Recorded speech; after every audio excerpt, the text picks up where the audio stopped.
What up, people? Beautiful world. What's good? What's good? How you doing? Ugh. I think I got a little too close to the mic. Well, Ranzoli did say you like to give it fellatio. Hey, yo.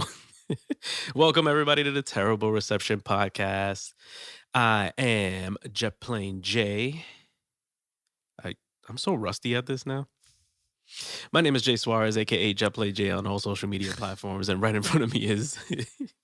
The number one long-haired, bearded Jesus of trappiness. Trap Jesus on Instagram. How you guys doing? I hope you guys had a great week while we were gone. Yes, sir. Because it's about to get terrible again. Yes, and you are now tuned into Terrible Reception Podcast. Thank you again for joining us. If you haven't already, make sure you go to YouTube, like, subscribe, leave a comment, leave a review, leave all that good stuff on YouTube. Turn on that bell notification so that way you can get a notification every time we drop a video. Boom. Head over to Apple Podcasts, leave a review. I'm going to put that ding in there next time because I always hear it in my head and I want to hear the bell notification from YouTube. So I can be like, in there? Ding. No. I'm going to put one in. There is no ding.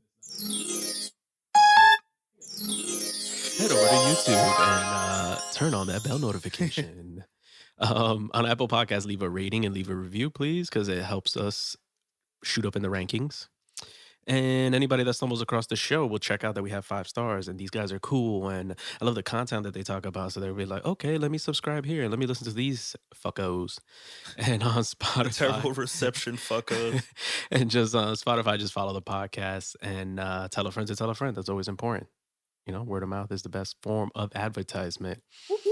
So, got a lot to talk about today. Got a lot of stuff in my notes. I guess we can start off. We haven't done this in a minute, but let's start off with signal check. Now, signal check. I don't know why like high Hitlered on that one. I was like, I'm sorry, that's not what it should be. It's the complete opposite, actually. Signal check is when we check it. For anybody that hasn't checked it in on the show, and for anybody that needs a reminder because we haven't done it in a minute, signal check is just us checking in with each other, making sure we're good. Mental health-wise in general. So, how was your week, sir? How's it going? I've been good. I've been chilling. I did a couple shoots. I'm just in editing world. Editing world is killing me this week, though. I've been editing to the point like I've dizzied myself.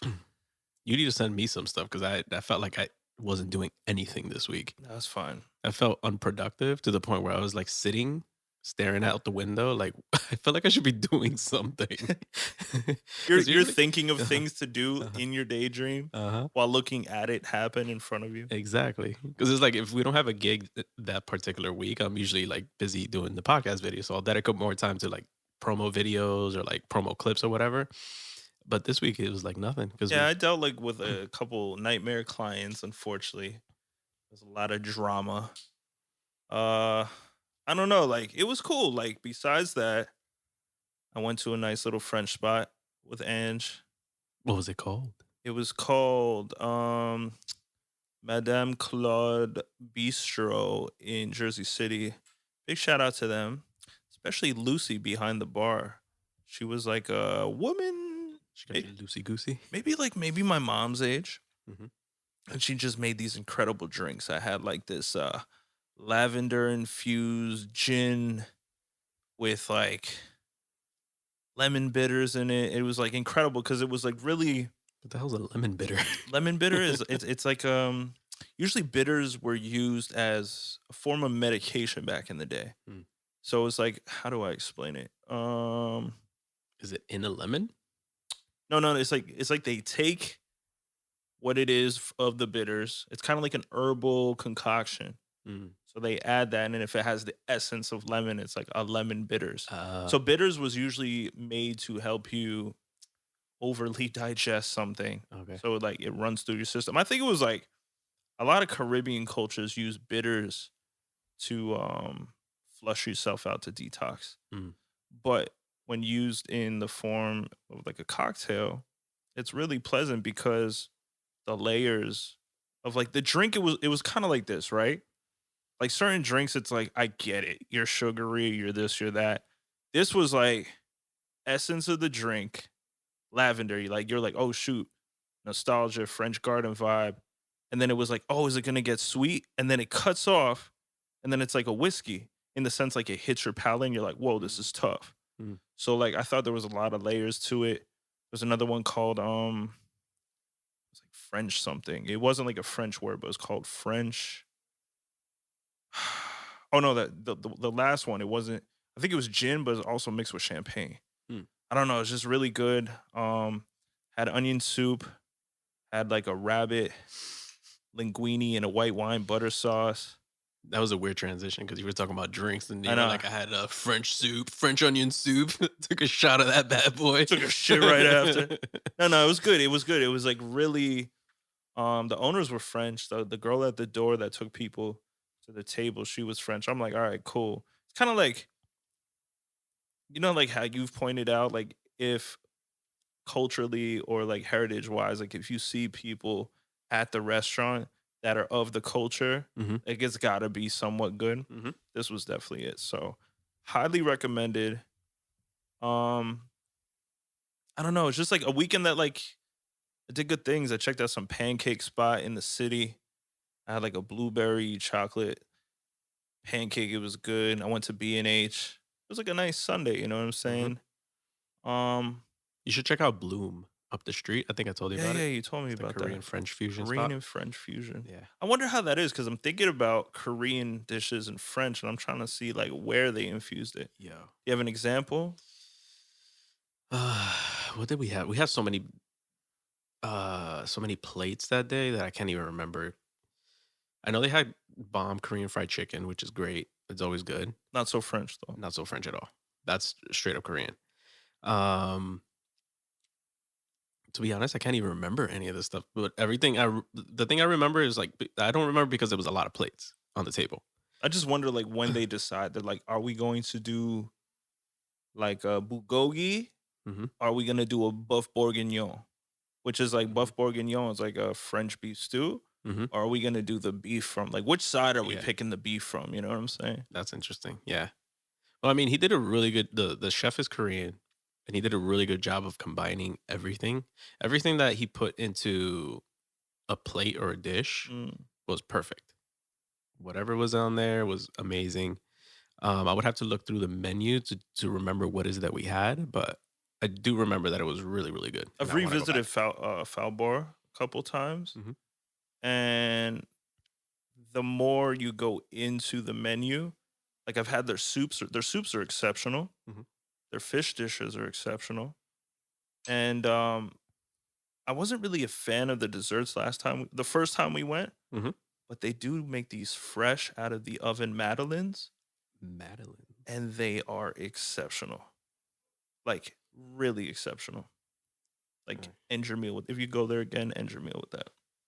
And Jamil. Yeah, I thought mean you it's a said dessert. I thought you said and Jamil. I'm like, no. who's Jamil? You gotta invite Jamil because if you don't, he will catch feelings. All right, let me see. I pulled up the menu. We had the tacos were good there, surprisingly. That is neither French Yeah. or Well, they had spicy pork taco and bulgogi taco. Okay. Kimchi fried rice with bulgogi that we have. No, we had the organic chicken wings, which is the Korean fried chicken. Mm-hmm. This is like their brunch menu. Hold on. Spicy pork, blah blah blah. The octopus we had, which was really good. How was it prepared? Grilled Spanish octopus, And not French and everything else but French. salsa verde, squid ink, quinoa, and cauliflower puree. I We think had the maybe that's pork the belly. Frenchest thing. The pork belly was really good. The cauliflower puree. It was in a jalapeno miso glaze, couscous, and sauteed broccoli rabe. The short rib. Yes, we had the short rib. With a carrot puree that was really fucking spectacular. Okay, that's French. Carrot puree Yeah. is French. So there's a lot of good stuff on here. I think we had the scallops too. You know, like when you have to go back in your phone Mhm. and be like, what the fuck did I do? Yo, I find myself doing that a lot. Oh, they also had a homemade chocolate mousse, Mhm. which was quite exceptional. So mental health wise, how you feeling? Feeling good. I feel like Weather's getting nice. I know. Mhm. That's one thing I've been like crossing my fingers on. Mhm. Like I did my laundry yesterday and I just like cleaned the house and took a nice walk in that 50-degree weather and I was Mhm. like I feel human. Like I Yeah. like going outside and being active. I hate like just like you said, Mhm. I hate being stagnant inside. Mhm. There's something about it that just like it makes me aggy. So it's like I hate being in close proximity for Yeah. too long. Yeah. I I think can that's do just it. like our brains always being, you know, I don't know, busy and active. Yeah, you need somewhere to shake it off. Yeah. So, overall, mental health is good. Mental health is good. I'm like I'm really trying to think like yeah, I was stressed out just like I said like I was dealing with a couple like outrageous like clients, but outside of that like there's a couple of people. Shout out to Sassy. Sassy she hit me up and she's like, "Oh, I have to like prolong, working with you just a little bit. Couple things came up, Mhm. but I wanted to thank you for your time. And if there's any way I can pay you for the time you had me on the phone, I'd like to send you that in Cash App form." I said, just the idea was enough. Mhm. That made me happy because like Sassy pants. Sassy Pants, Dancer? dancer. Oh. So like that was really kind. And then shout out to Jay Saint. Jay Saint hit me up and he's like, "Oh, can you make a teaser for the music video? Because like I'd rather you do it because like it's just your eye and stuff." And I was like, "Unfortunately, I'm not home this weekend." Mhm. And he's like, "All right, no problem. I'll make it and I'll make sure that I show you before I post it." I was like, "Thank you." There's people out here Just that a little like courtesy. yeah, those two courtesies made up for like the three that I just wasn't having, Mhm. and I was just like, "There's a balance," and I Mhm. love that. Just to know Yeah. that there's a balance in the universe, I was Uh-huh. like, "Okay, I'm cool with it." Uh-huh. You know what I'm saying? You can't you can't have a bunch of spicy food without like some milk or some Mhm. water. Like there's gotta be You a you balance. can't have overly salted food without some dessert afterwards. No, because you're gonna wake up fucked up. You know what I'm saying? And how are you That's doing? what's up, man. I can't wait for the video to drop. I wanna see what everybody says. Domani. Yeah. Yeah. I'm, like, going through my clips, which reminds me I gotta send you them before I leave so we could post those on the page tomorrow, just, Okay. like, some teasers, behind the scenes stuff. I pretty sure I sent them to Jay Saint. I don't know if he's ever posted them, but, um, that'll be some dope shit. Yeah, it was a great I'm music excited, I'm video. excited. Yeah. Yeah, He's that was a already fun on day. he's already on to shooting for the next. I'm excited. Yeah. Well, shout out to him, he got engaged. Yes. Oh no. You intentionally did that. No. You know what's funny? Because I associate yellow and green with happy, and I always Okay. forget which is the one with the clapping, and they're both right next to each other. It's like complete He's opposite wah, too. wah, wah, wah. For his fiance, he's in My tears right my now. bad. Congratulations for getting engaged, guys. Yes. There we There we go. go. Fucked that up. But Does that yeah. fade out now? That one always faded out. The only one that never faded out is the super hype one. Gotcha. That shit will go on for like 3 minutes. Um, yeah, I've been good. I've been all right. Outside of like not having any like creative stuff to do this week. Stimulation. Yeah, I had no like creative stimulation, but I have something set up on Sunday, which reminds me, I need the camera for Sunday. Okay. I have a Sh- shoot Tuesday, Yeah, I'll bring it back before but Tuesday. I won't be here. Hmm? We'll figure it out. Yeah, we'll figure it out. Luckily, we have more than one camera. Exactly. I'll take the trusty 70 to 24 to 70.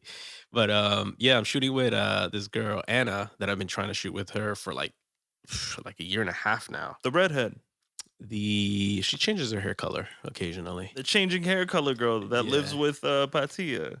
No. Oh, That's another okay. girl. I'm dying to shoot with her too. I haven't communicated I with her thought yet. I thought you booked that, and I was like, No, yeah, not yet. There's this girl, Anna, that I've been trying to shoot with for, like I said, over a year and a half now. but every time something always pops up. Like the first time she had gotten sick, and then the next time it was raining, and then COVID hit, and then we did a FaceTime shoot, which was fun. And I've never met her in person, so the FaceTime shoot was pretty cool. But yeah, she was like looking to shoot with somebody this weekend, and she's like super dope. Like she's like one of those people that you're just like, do your thing, I'll shoot.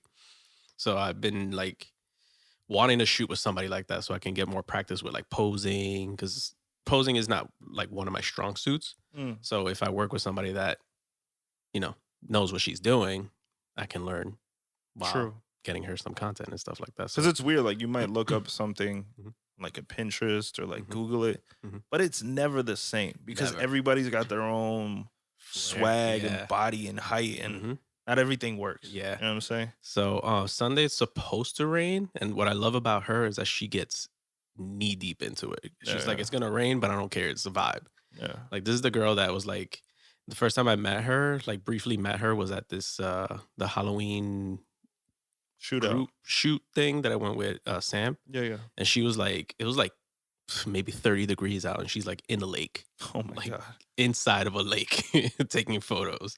that's fire though. So somebody like that, I'm super excited to shoot with. Did you have anything in mind in particular? Like, Not really. We're just gonna wing it. okay, Because she can't really travel far because she like hurt her thumb or something like that. Like her car is like messed up. I don't know what it is, but I told her I'll drive out to her. She lives in Morris County somewhere, so we'll okay. figure it out. She said her backyard's pretty big and has like a ton of snow, so we might do something back there. Might go to this place called what's the name of the place? I actually looked it up earlier because somebody tagged it. It's like a park of some kind that sorry for the silence for a second as I look this up. It's called Jockey Hollow. It's like this park with It's like like Jack Harlow, yeah, but Jockey more Harlow. jockey. Jockey Harlow is Jack Harlow's younger brother, a little more stocky younger brother. He was more well endowed, so they called him Jockey jockey. Harlow. Um, yeah, outside of that, I didn't do much. Like it's been chill at home because my dad is in Florida right now, helping my uncle like clean stuff up at his new house that he bought. I watched a video Um, this morning. Should have sent it to you. It's about the freedoms of Florida. Like Florida's its own world right now. mhm, Yep. I mean, I follow the comedian Andrew Schultz, and he took his podcast crew down there Mm-hmm. for the next several months until it like gets warmer up here. Smart move. Yeah, so he moved all his shit down there. And like the videos he posts, like nobody cares down there. But there's like a freedom to it, you know what I'm saying? Yeah, because they like the one guy. I'm gonna send you the video so you can watch it. He's like, I wish like scientists or like media would cover this in the sense he's like between Florida and Cali. I mean, Florida's smaller, Cali's huge, but we don't know how many, I guess citizen level wise.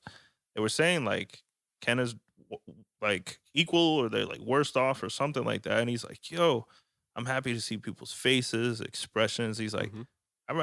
that brings me a joy versus like there's this depressing dark cloud other places. He's Mhm. like, this anxiety builds and all Yeah. this other stuff. So And that's the tricky thing. And I think we mentioned it last time we spoke is like I would never want to be like a leader of like a state or a country of some kind because you have that responsibility of okay, should we open up? Should we say fuck it? The week will die or close down and wait for this thing to blow over type of thing. It's a difficult choice to make. And either it's like well, a you're like rock and a hard place. I So you're remember that stuck. you were the person that always said like we all end up in the same place at the end of the day. It doesn't matter. I wouldn't say like what you eat, but you were like, yo, if I eat this and this and this and this, we all gonna end up in a box. Mhm. So sometimes it's like, would What you a rather shitty be mentality, huh? Huh? What a shitty mentality to have at that time. You're like, eat a little bit of chicken parm for the rest of your life. Yeah, man. I It's have tricky.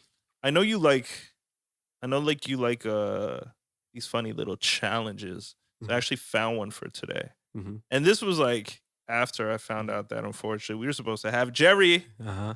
the ultimate Wonder Woman of a photographer, but Yeah. we'll We have were her again. Yeah, we were supposed to have her as a guest, but she hit us up yesterday and said she was feeling a little under the weather. So to be safe, we're Yeah, gonna yeah. have her next week, hopefully. So So I want you to ruin a band name with just one letter, and I'm gonna give you an example, right? Farty B. Okay. Or Pissy Elliot. Oh man. All right. So like, give me like two that you would think it'd be funny if you just changed the name of a band and you changed one letter in the first or the second word. Is that hard? It's a little difficult to be a little creative on, because like there's so many names that pop into my head right now, right? Well, think about your favorite brands. Can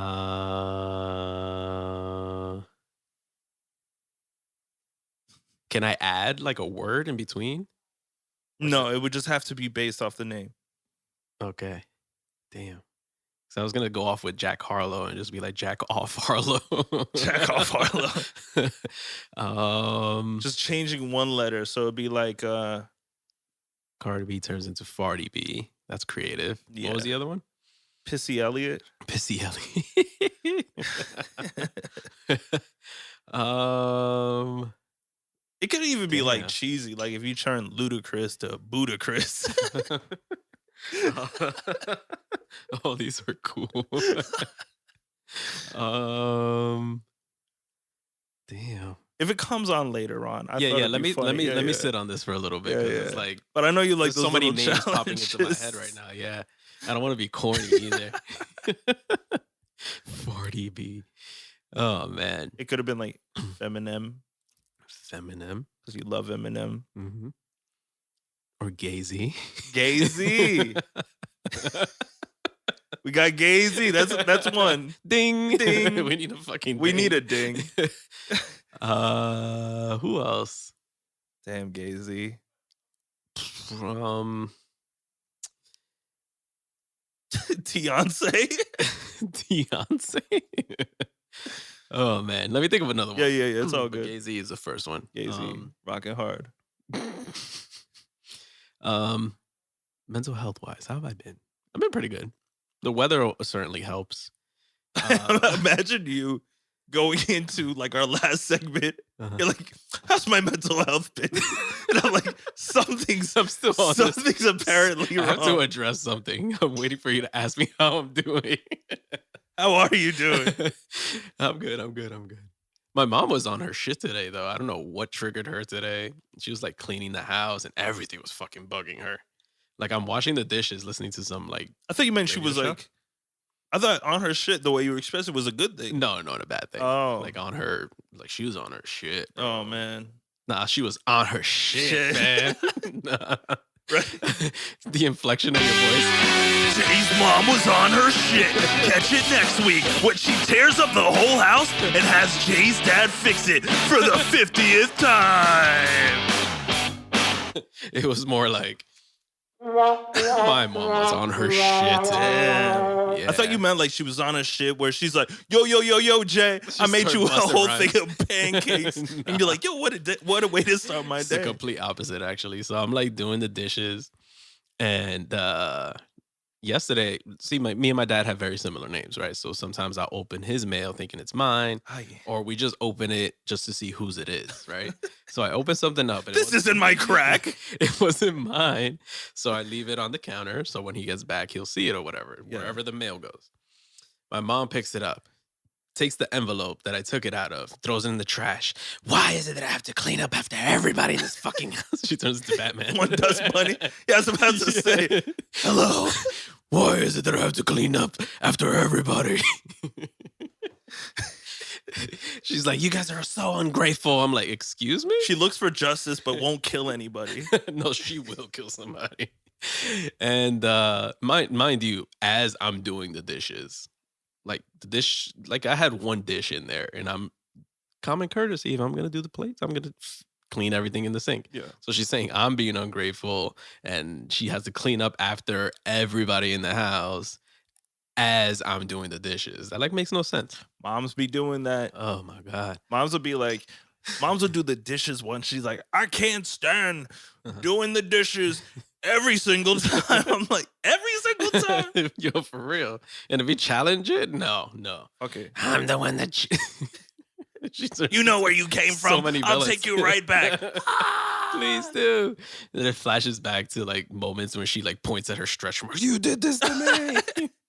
Yo, I remember that as a child. She used to tell me that shit. Damn. You did this to me. And as a kid, you don't know what the fuck is going on because you're looking at it. It was like, what did I do to you? Did I scratch you? Like, what is that? What is I that? don't even know. Did I scratch you? I don't even know what stretch marks are. Oh my God. But yeah, she was bugging today. And I'm trying to get a haircut. And she's like, your father is such a pack rat. If it wasn't for me, his house would be a fucking hoarder. I'll get you, Joker. Yeah, so my mom was It's bugging like today. that sometimes. Mhm. Because like, I mean, I don't know. Everybody still gets like their time of the month Mhm. in some way, shape, or form. You know what I'm saying? There was so many times I wanted to say, who hurt you this morning? Yeah. Like, what the Sometimes fuck? it's like that. Like sometimes I call my dad and like I know when he's in a good mood because He says, Sacre bleu. no, yeah, he's like, Mon Dieu, Richard, I've just made a wonderful quiche. So I'm like, he'll tell me about the things he likes. But when he's like, I don't know, maybe he had a bad day, it's straight up like how the world is fucked Mhm. and how like his printer won't work. And like, I know like he's listening to opera in the background. And then he's like, yes, the weather was good today. And I'm like, I didn't ask you. He's like trying to get himself to get in a good mood. Yeah, like my dad tries like, I don't know, like subconsciously, I feel like he's trying to one up you Mhm. in like the quality he like of life he had for the day. So he's just like, I started my day and I had a pain raisin, a croissant with my coffee, and it was 70 degrees, so I got to eat outside. And then after that, I brushed the cat. And I was like, okay, like, but I didn't ask. You know what I'm saying? Like, Then he ends everything with, ho. but then the other times it's like, oh my God, it's a disaster. Okay. French dad. There we go. The French dad. But yeah, my mom was bugging this morning. My dad's living his best life in Florida. That's pretty much it. This week was kind of this week was like a blur for some reason. It was like fast but slow. Yeah, I can agree. I can agree. Yeah. It was slow because, again, I didn't have any gigs this week. I was just like going through the motions of the week trying I to want to get shoot to today. more music videos. Well, Excuse me. if you're an artist and you're stumbling across this clip, hit us up. We're trying to shoot a music video. Yes. So let's do it. Should we do like a quarantine special? What do you mean? Like give them like the day one rates and just shoot it with a camera like nothing else. What do you mean? Give it, shoot it on the low. Just shoot it on the low and just bring 1 or 2 cameras. That's no lighting it. or No nothing? lights. Well, if we want to do like crappy rap videos, then yeah, That's sure. what I'm saying. Crappy rap videos. No. No. Let's not. See? Please It's no. very sobering, right? Please no. If we start going back to stuff like that, I'll like know that we're struggling. Yeah. Somehow, some way. Springtime, like when springtime's in the air, I don't know what it does. But today I woke up and I said, let me make a beat. I made a beat. You made a beat. I made a beat. Can I hear the beat? Yeah, later. They were gonna bust it out. No.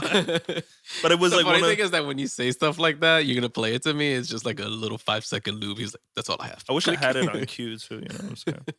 Just put it on one of the bam, Bam, bam. It's like I heard this. No, but yeah, I want to get back on music stuff because I start seeing like more people being more active and stuff like that, and people like performing and shit. And it's like I just want to scratch that itch, even though we have like songs that I feel like we could still promote from last year. It could be like still new to a ton of people, but it's like so old to us. And we always find that like weird feeling. Like we always mention Rich Boy. Remember when he would perform that song? Yeah. By the time it blew up, he was tired of performing. he's on him. Yeah, because it took like Yeah. 5 years for it to blow up or something like that. So I feel like that with some of our songs, it's like if they ever blow up or whatever, like we'll be sick of them, but it's brand new to somebody else. So try to keep that mentality too. Yeah. But at the same time, I want to create new stuff. Absolutely. Whether visually, let's shoot our own music video because we've been talking about it for a minute, and then COVID happened, and then we Yeah. had to put everything on pause. So, and the live stream too, I still want to do that before things open back up and we just missed that opportunity. Even though I still think there's a market for it after things open back up, there's like an opportunity for people, let's say overseas, Yeah. to attend a performance if they can't be there in person. You know what I mean? So Yeah. it's like a different form of like virtual touring. Yeah, you can You know say what I mean? so for sure. So that's where I'm at. Cool. But overall, week was okay. Unfortunately, like we mentioned earlier, we were supposed to have Jerry today, so we had to like switch up the content for the show today. Yeah, Jerry! but we have to make sure she's still okay because she told us she was feeling a little under the weather yesterday. yeah. So Feeling under the weather one day, and you never know. it could be just like a regular cold, but everybody, you never know these days, you know? My brother's sick. Other people I know are sick. Everybody just sick. You know what it is? Because the weather's changing. Yeah, that could just be like a regular cold or whatever. But you never know these days. And I found out today that You like a never bunch know. of people I've been around have antibodies. And I was like, okay, I've been around you guys for a long time, you know? Oh, while I'm thinking about it, because this was great news for me for the week. Our friend Thakur and his wife Haneen are expecting. I know you guys don't know who that is, but it's a great, I don't know. Do you say childhood friend when you met them in your teens? Yeah. All right. I would say so. Childhood Still friend. a child. Yeah, I'm child. Man child. I'm still a fucking man child. I'm just sitting in a bigger chair. You know, every time somebody uses the word man child, I just picture like a big stocky person with like a baby head for some reason. It's a lot of people I know. I was thinking about that too when you were talking about posing. Uh-huh. I was like, you know how I make the models like do the wrist The grip hand thing? cross, yeah. I was like, what if there's like a mad muscular dude and his muscles are against his face and he's like, hey, what's up? Bro, I can't hold it anymore. It's like squeezing his head tight. That's just Yeah. funny as hell. Yeah. And then like the picture, since you shot it tight, it looks like two butt cheeks on the side of his face. But like ones where like, oh, I got striations in my ass. Did you ever watch the Hot Ones episode with Paul Rudd? No. Oh man, there's a picture, like a promo picture for that episode where he like there's a camera right here and he has like his finger. I don't know which finger he used, but he shaped it like this. Oh my god. Over the host's face. He like framed it and it looks like a butt is on his face. Oh my god. I like the one with Redman. That was my favorite one. Yeah, there's a lot of really good ones. Let me see if I could find it. I know you had a topic that I feel like you were gonna.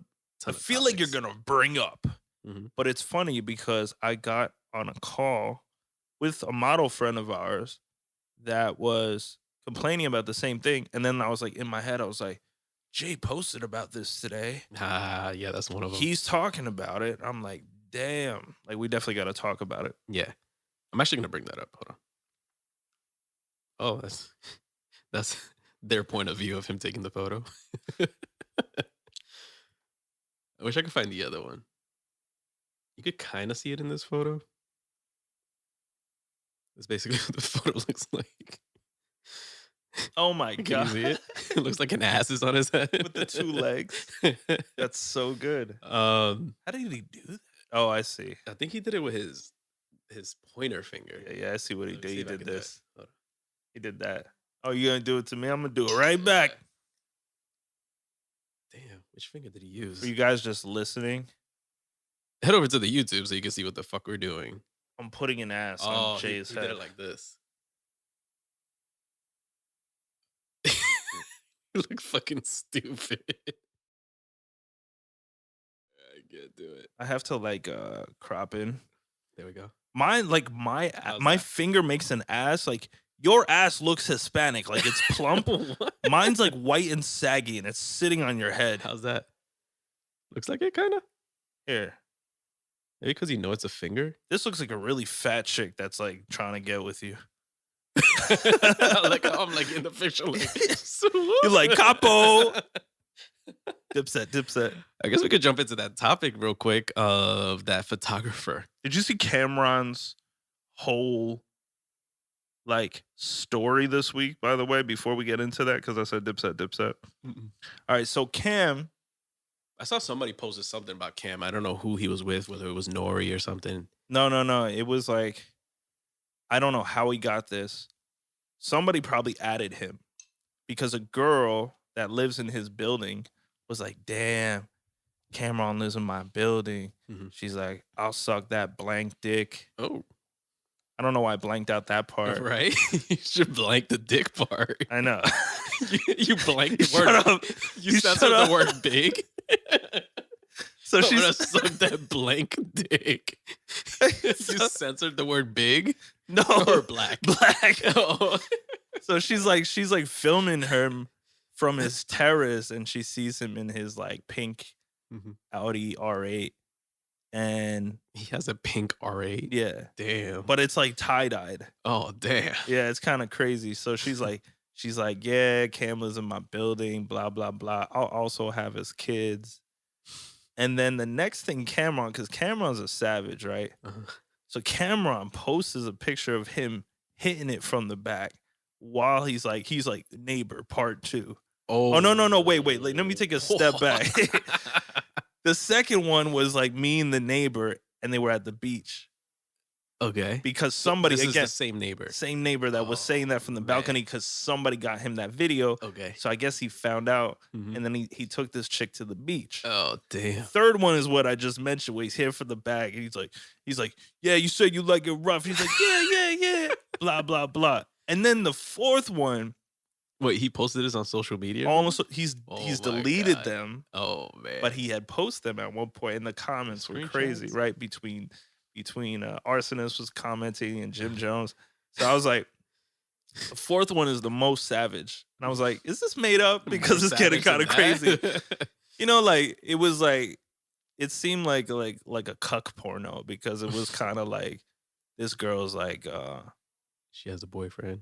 Yeah, and she's like, I don't like shrimp dicks. I only like big, blah blah blah. Blank. I like blank dicks. She's like, I'm bringing in your sister into the next one with Cam, and Cam keeps posting these. I'm like, oh my god, he's so she sad. likes the attention, I guess. Yeah, so I was like, all right, if you're a Dipset fan or if you follow Cameron, I was like, this shit is so wild. I was like, Dipset is so crazy. Dipset. Yeah. But I was like, no, everybody's got like too much time on their hands. Oh my god, that's fucking funny. But go into what? Yeah. The W magazine shoot. Yes. And then I guess you could also chime in on the Meg Thee Stallion thing that you posted the other day. Yeah. Which is funny because I'd never comment on anybody's photography. The photographer replied to everybody. Which one? The Meg Thee Stallion okay. one. The other one I have no fucking clue about. I did some research on that one, but what did that photographer say? That photographer said, hey, like I was very appreciative to have the opportunity to shoot Meg Thee Stallion. She's her own boss. She chose the photos that I shot that she wanted to release with Harper's Bazaar. But for me, again, there's two sides to this coin, right? What we're about to talk about is, like, first of all, if you guys are unaware, both Jay and I shoot a lot. We're photographers, right? So real recognize real at the end of the day. And there's been a lot of editorials and magazine write-ups or shoots or front pages that have been like unprofessionally done. The lighting's horrible. The positioning, it's just all in poor taste, right? So for me, I think there's two sides to this, right? It's either that it's a sad way of promotion in 2021 because they know it gets people upset. Or, again, it's a situation where this guy said, she chose the photos. I'm just like getting into it. I had this opportunity to do it, blah, blah, blah. But I'm like, what is that right there? It says right there in the middle, right? Bazaar models. So when you're talking about the Naomi Campbells and everybody else that has graced that with like top photographers like Mario Testino and all this other stuff that have shot for these high-end publications that held a standard. When I look at Vogue, when I look at Bazaar, the things that I've wanted to shoot and, be honored to shoot for, I don't want to anymore. Mhm. I think everything is being done in really, really poor taste. Mhm. So, like, I wanna get your insight on it of, like, why it triggered you as well. Well, the one that I've mentioned is Tessa Thompson and this actor by the name of Jonathan Majors. Didn't Jared Leto have one as well? I don't know if I know he's shot like a ton of like this particular photographer, I don't want to say his name, but um his style, his defense to his photography is that's his style. No, What's the style? no lighting, as natural as possible with an iPhone, Yeah, but lazy it's not shooting. stylistic. Right. So it's not appealing to me, at least. It's not appealing. It looks like Is a, that an excuse? I guess, maybe.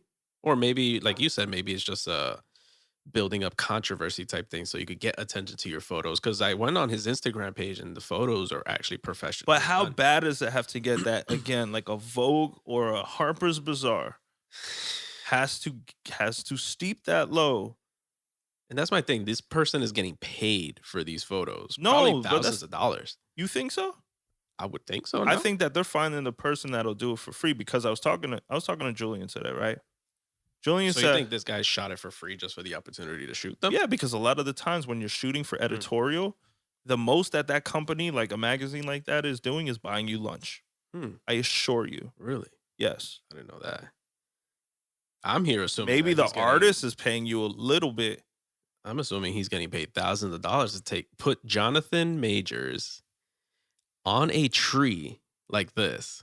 I don't know if you guys seen it on my Instagram page, but just look up Jonathan Majors W magazine shoot. There's a My big man's is in a tree. there's a big difference in your check as a Burger King employee versus the guy that owns the land that the Burger King is built on. That's all I'm saying. So how would they find a person like this? Do you think the artist chose them? Well, this is the thing. We were having, again, I was having a discussion with Julian today. He's a sign model, right? He says nobody wants to pay for anything anymore. He said a lot of the things that he got for billboards, for sure, you're getting more exposure than you are a paycheck. And he said nobody wants to come out of pocket. Hmm. So at the end of the day, I feel that, again, I think I've said this on the podcast so many times, is that we entered an age where the playing ground became even to everybody because everybody thought things were unfair. Things are unfair. I don't think that equality can be given across the boards because there's a difference in economy and everything. Like, people wouldn't want everybody to be in VIP at the same. There wouldn't be a VIP or this or this or that. So, like, if you have a talent, we live in a world now where people who don't have talent are still applauded. People who don't pay people are still applauded. They still get likes, so they don't care to come out of pocket. They don't care to find talent because they're more into the hot second than they are the legacy and the longevity. So for Hmm. me, it's kind of like, you get the shit end of a stick if you even start throwing prices out to some people because you're like, oh, that's absurd. Like, I would never. So then that's why I feel like you come across shoots like you just did, because there's always somebody willing to do it for less because they care about the hot minute more than they do the whole career. It's crazy that the artists or the actors even just sit there and just like, yo, this is fire. Like this guy.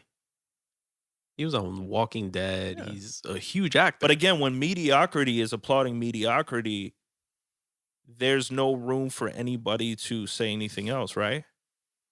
Because I think now it's acclaimed from the masses, right? hmm. Even though everybody's saying shit about it, guess what? It's getting more acclaim than something that was really nice by, like, another Anna Leibovitz, Lindsay Adler, Jorah Frantis, Shem I Am, like all these people that are really fucking popping and like masters of their craft. They get like that's cool, versus somebody here is talking more about it. You know what I'm saying? That's like, I don't always see the best of the best in rotation. I'm seeing the mediocre and the shit get thrown around and get more attention. You know what I'm saying? This is so nuts, man.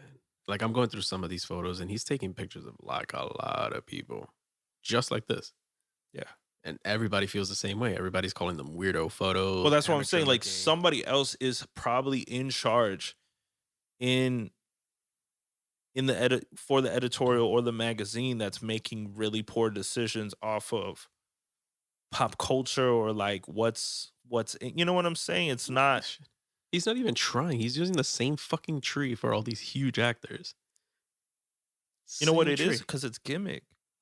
Think about it. Like things like that's like And I know you like. they'll call it art. I know a lot of people like TikTok. I know you love TikTok, but things like TikTok create this thing where everybody thinks they're funny. This is fucking. Ugh. I can't even look at these photos. They piss me off. You know what I'm saying? But like that's the funny world we thing. live Like in. I've taken way better photos with my iPhone than that. But now it's equal playing ground because everybody has a phone. Mm-hmm. Everybody can get this set up. Mm-hmm. Everybody can get the same whatever. So it's like now it's like, okay. Like what is considered good these days now? Because it's like if this is on a well-known magazine like W Magazine, it's like What's considered good is like, again, acclaim, likes, popularity. It's not about the quality of the imagery. It's not about the mathematics behind the lighting of the shoot. It's like, you know, Megan Thee Stallion showed her backside in a really weird angle, and everybody's like, yo, that's popping. brand new whip just happened. Actually, your sister hit me up for a friend of hers that's really popular in the game, apparently. And I was like, I beat her, like, I kind of beat her to the chase. I was like, yo, I know who this is for. Mm-hmm. Don't waste your time. Because I was like, one, and they're like, you know, because the thing is, this particular person hit me up because they liked my work. They saw us shoot for other popular people. So I actually was on a call with this person. This person's like, oh, my sister's really popular in the game too. And we got this, that, and the third, and we love your stuff. So I was like, cool. This is the price. This is how we go about it. They sounded thrilled and everything like that, right? Your sister let me know that this person, even though they knew about us at the time, still hired somebody because they were cheaper to go to Europe, especially Paris, with them, to take photos of them in Paris. And then everybody said that they could have taken a better picture than this person. And those people end up going on these trips and this and that because their price is low and everybody thinks they can get away with cheap. Mm-hmm. So where I could have took them around Paris because I know it like the back of my hand, spoke French, gave them a decent price for the opportunity to make this happen because whatever, they have their exposure and network, right? Which I don't care about. I could care less. Mm-hmm. I can't pay my rent and exposure. Mm-hmm.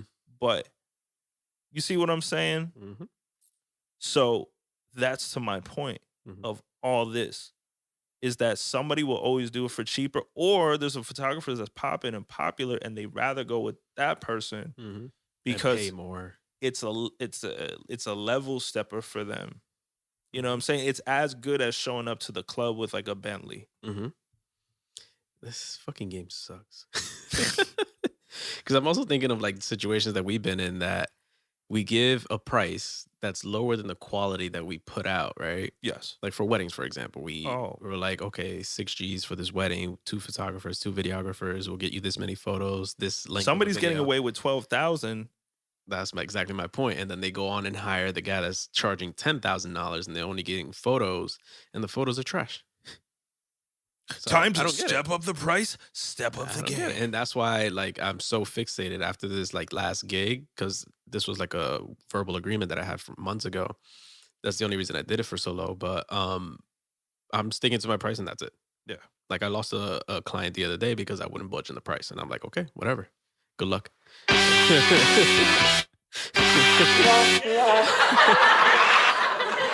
luck, sir. And there was a last minute thing too. It was like I got too hyped. It's like, oh, I'm getting married. Okay, cool. When's the wedding? 2 weeks. Okay, here's that my is price. very short notice, Right? And I'm like, so to find somebody, yeah. I'm like, here's our price. This is where we're getting you. He was like, "Oh, is that the family discount?" I was like, "Listen, I've known you for a long ass time, and I'm not gonna, shit you out on like shitty quality if I'm charging you this much." You know what I'm saying? Because at the end of the day, it doesn't matter who it is. You're still putting in the same effort. Like, until if anybody could have stepped in our shoes for like 2 seconds, like, it's crazy intense. You know what I'm saying? I give it up to anybody that has really mastered it, and this, that, and the third, because even if you master it, each situation is different. So you could be a master chef, but if you enter a kitchen where you don't know where the pots and pans are, Hmm. and you don't know where, the sous chef is located, like, it changes the whole game, So it's like crazy. It's just crazy, crazy. Man. So imagine being on the opposite end too, because again, I was talking to Julian. He's a signed model. Hmm. He's been getting a majority of his bookings off of his hustle. Hmm. Imagine the way you hustle, somebody made 20% off of each gig that you booked. So even if he books the gig himself, they get the 20%. Yes. That's fucking crazy. Somebody, because a lot of people are stupid until they have to be smart. And people are smart in like ripping people. So people are smart in ripping people, but they're dumb when it comes to other shit. You know what I'm saying? So it's like, See, that's bullshit right there. And that's how I feel about like the the music game these days. It's like mhm, you're not getting signed unless you have a huge following. yeah, There's no A&R there's no artist development anymore yeah, yeah, because A&Rs are so lazy. I don't even know what the position of A&R does these days. yeah. They probably just search the web, make sure somebody has like a huge following. Hey, But check again, this person anybody out. can. It Mhm. took the value away from anything, because I know 4-foot women that don't have the talent to be a model, but they have a following. They're signed to Wilhelmina, and Because of the following. that's Right? it. So Wilhelmina doesn't even care about their history of being one of the top modeling agencies in the world. Mhm. It's all about numbers these It's days. all about the numbers. So like for me, it's like, I don't know. It's value in currency, but it's also value in, you know, where do you stop? Like, where do Mhm. you draw the line? I feel like there should be, I don't know. And I understand like the music game in particular is like a game that's constantly moving, right? It's like Yeah. one song comes out today, another artist dropping one in like 5 minutes. You know what I mean? And I understand that. And there's these record labels don't want to spend the time to develop these artists, right? I get that 100%. But I feel like there should be a balance of some kind. You know what their balance is? A 360 deal. They said, "Come over here, open up that butt cheek real quick." Basically. I mean, And like, it there's just people out sucks. there that do get signed to these, um, Pamela, Chocolate Baby, right? Very beautiful in her own way, very like unique person, very respectful, comes on time, all these things. I personally feel she's deserving of something like that. She's gotten signed recently to a large name like that, Wilhelmina. So, but why? Like, but for someone that gets that, like her, it's still like, damn, what's the point of winning something if everybody can win? Mm. There's a first place, second place, third place, fourth place, fifth place, sixth place, seventh place. Participation trophies. That's what I'm saying. So it's like, I don't know. I just like, maybe I'm being politically incorrect, but it's Mhm. like, I don't think everything is made for everybody. No, you're right.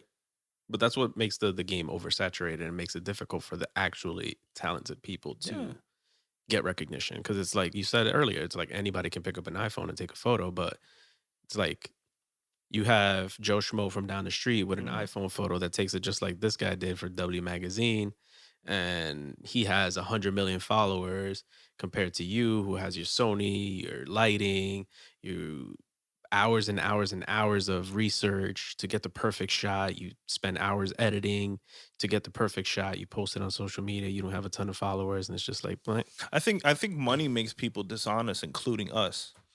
Like, I might get a client, I'd be like, "Yo, you're killing it," but in like my head, I'm like, "You're not a model." So I'm like, am I encouraging them just to be discouraged?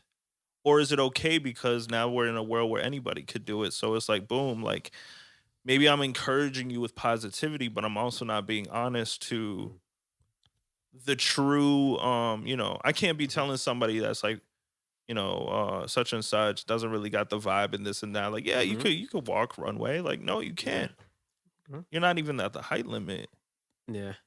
I mean, I feel like there's always should be some kind of honesty in the shoot. Like there was a shoot that I did. You're like a booger. It's right on your face right now. No, there was a shoot that I did for DP, the real estate girl Mhm. that Thank you. I did some headshots for her, and then afterwards we were like, "Fuck it, let's take a few shots for you or whatever, or just to get the vibe or whatever." Mhm. Um, and from the jump, she was like, "Listen, I'm very picky." I'm like, "Cool, that's what I want." And the whole time we had that communication, and I can tell from all the photos that I was taking that she wasn't liking it. I was like, "Okay, cool. So how can we be better?" Yeah. And then when I'm looking at the photos as well, I was like, I don't like that. I don't like that pose. She's like, oh, I kind of like this. I was like, I don't know if I like that. And then we come to an understanding, and that's where you build that relationship with your client, but not everybody's like that. It's hard because, like, for me, at least in my stance, like as a photographer, as a creative, as a professional, sometimes I see the pose and I'm like, that's the one. hmm And they don't like They it. don't like it. Yeah. So at the end of the day, they're choosing the pose that's not as professional or Mhm. the least professional, but they're doing it for their Instagram. So Yeah. it's kind of like they paid again. There's a this is where I kind of got into a mess with, a client I had because they were changing the edits around and then posting. Okay. So they were putting filters on. More than that, like Ugh. they were adding Okay. corners to the room and reflections around them and all this other things. And I was just like, I They were pointed, actually adding extra edits. To yeah, it? and I What was the I was hell? pointing out, I was like, this is kind of like mixing a song with a producer and a record company, and you're like in love with it, right? We like came to an agreement and said like, oh, this is great. And then Photography 101. No. yeah, and then like they felt because they paid for the shoot that they can do whatever they They can want do with it. it. Yeah. So it's like that misunderstanding or like that as a photographer, like again, Is that their first time shooting? no. Okay. But I posted their So they- photo and like it's different with artists. Like I think there has to be like an understanding with artists that like especially with photographers because like some think that they pay for the shoot, they own the photos, which never happens. Like no matter what, it's like unless you have a contract like that and you paid out the photographer, you don't own the photos. You don't own the real estate. So it's like you might be in the house, but you don't own the house. So it's kind of like there's a big difference like that. And it's, if it came to royalties and everything else, like in a court of law, for sure the photographer would win, especially under contract. But the thing is, when there's that misunderstanding, you can only be cordial as a professional and say, hey, Mhm. I'll take it down. But anything on my end, since I own the photo and they agreed to shoot with us or Mhm. me, you could keep it up if you wanted to. Mhm. You just don't want to be a dick about it. Yeah. And you got to dance that fine line too, where it's like you're trying to be firm without being a dick. Yeah. It's Because there's some tough. people you could just be like, fuck it, I'm taking the losses. Mhm. I'm not going to report you on here. Whatever. I don't even care. I'm not going to shoot you ever again. Uh-huh. All we ever ask is don't put a filter on our shit. Yeah. Don't modify our shit and tag us. Because I had all somebody we ever else that ask. came into the conversation and their whole argument was like, fuck it, at the end of the day, you're still getting promotion. But I said, yes. But when you take all the hours to be seen in a certain way, it's like leaving your house and, you got your shape up, you just maybe did your eyelashes for the ladies. Like you trying to look good, right? And then like somebody like scribbles all over you. It's like it's the same thing. Like if you had the Mona Lisa, the value is taken down if you like paint over it, right? Mhm. It's not the way it was supposed to be. Like the value is because it's untouched Mhm. since Michelangelo, Leonardo da Vinci put it out. So like, Mhm. but some people are like, I paid for the painting at the value it was at, so I can do whatever I want to it now. Right. But they still don't realize that, okay, you could do what you want, but it's But it's still no longer Da Vinci's work. it's no longer Da Vinci's work. Mm. I don't know, man. This is it's a crazy world. There's so many different sides to it, and it's like I respect both sides. I really do. Like you have to respect both sides to be in the game, because if you don't respect all the rules, then you can't play. Yeah. Oh yeah. That Da Vinci thing actually brings me to a topic that I wanted to talk to you about. I think you've seen you posted about it. This thing called NFTs. Have you heard of NFTs? Yes. This world of NFTs is Yeah. fucking interesting. What's his name? Gary V? No, he's a film director. He just got onto it. He just like made like a milli off of it, Off his Twitter? off NFTs. Oh. It'll probably come to me. I'm sorry. Well, the first time I heard about it was Logan Paul, the YouTuber, yeah. No, yeah. Did you hear his story? No. So Logan Paul bought a ton of like Pokemon card packages that I think from like 1999 And he made his or something own. like that. Right. So he basically auctioned off these packages to the highest bidder, I guess. And whoever bought the pack, this is my understanding. So if I'm getting this incorrect, please forgive me. But anybody that bought those auctions or won those auctions for these packages would get a custom Logan Paul Pokemon card of himself. So that's his NFT, which is a non-fungible token. So Yes. I dove this whole week doing research on this shit because I was trying It's to the understand future this. for artists for sure. Right. So a non-fungible token is a digital piece of whatever that has some kind of value to somebody, and it gets transferred from person to person on whatever it is that it's like. For example, I've been looking at NBA Top Shot. Jay's which is- dropping gems right now, so everybody So, really listening. A lot of people have been asking me about it because I've been posting about it lately, and it's very difficult to explain exactly what it is until you actually do the research, right? And trying to understand where the value is very difficult to explain to somebody, right? So I've been looking at NBA Top Shot, which is basically digital basketball cards, is what they're calling it, but they're called moments. So it's basically a video clip that only a certain amount of these video clips have been released. Yes, you can go to YouTube and find these clips on there, whatever. You can duplicate it, whatever. You can duplicate it, whatever, but you have ownership of this one particular clip. And the way it creates value is people hyping it up.